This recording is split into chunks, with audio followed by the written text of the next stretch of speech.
হ্যাঁ রে, অঙ্ক পরীক্ষায় শুনলাম তুই নাকি 10-এ মাত্র 3 পেয়েছিস। এত করে অঙ্ক করালাম তাও 10-এ মাত্র 3। দিন রাত শুধু খেলা আর খেলা। যখন অঙ্কগুলো করাই তখন মনটা কোথায় থাকে? হ্যাঁ, আর এদিকে তোর মা আমাকে দুমুড়ি কথা শোনালো। আজকে যখন অঙ্কগুলো করাবো না, মন দিয়ে করবি।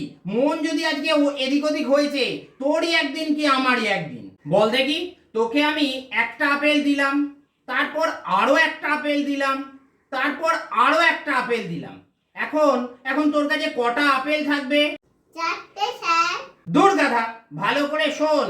প্রথমে একটা আপেল দিলাম, তারপর আবার একটা, তারপর আবার একটা। এবার কটা আপেল হলো?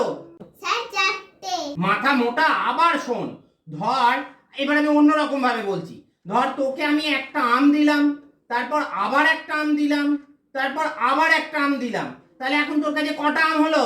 স্যার 3টে। তাহলে আম যদি 3টে হয়, তাহলে আপেলের বেলায় 4টে হচ্ছে কি করে শুনি? আমার কাছে তো একটা আপেল আগে থেকেই আছে, মা খেতে দিয়েছে।